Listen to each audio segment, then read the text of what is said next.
Hey YouTube, New York Half-Ass Prepper here. Real quick video to show you a little score I found in one of my foreclosed houses. The guy was a gun guy. He was actually a correction officer, and he passed away in May. And we had the unfortunate duty of cleaning out the guy's house.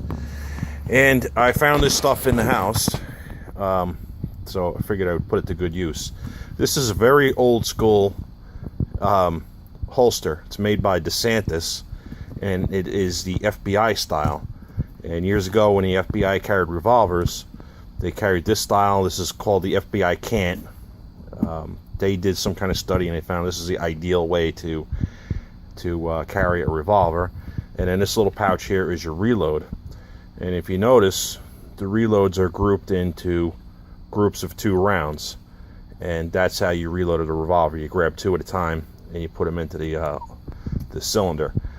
Now, interestingly enough, I trained on this holster when I was in the Federal Law Enforcement Training Center way back in 1990. These were the holsters that they gave out. Of course, it was a little bit different because it was for I think they were Smith & Wesson Model 64 revolvers, not little snubbies.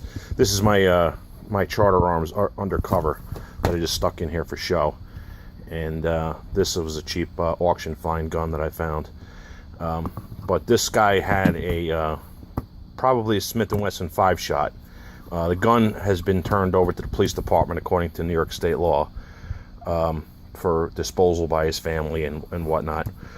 But I was able to grab this holster and some other holsters that aren't video worthy. And then he had 1 box of ammo. That's really old school stuff. And he hand wrote on the box 35 rounds plus 5 rounds with the gun.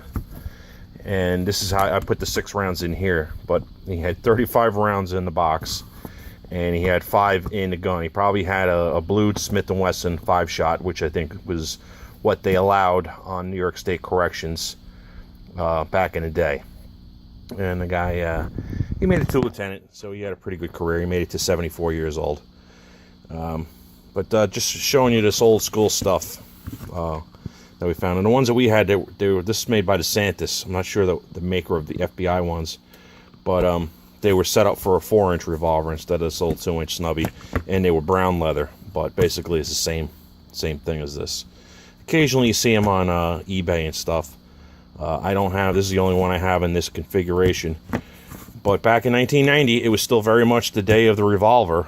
My agency, the United States Coast Guard, had automatics at the time. In fact, we had already moved on from the 1911 to the Beretta 92. But the academy down there was still teaching revolvers for most of the jobs. Like when you go into the Library of Congress or the U.S. Mint, they have an armed guard. And at the time, those guys had 4-inch revolvers. Very few agencies had automatics back then. So that's it. Just a quick little foreclosure score that I came across. Let you guys in on it. I'm out.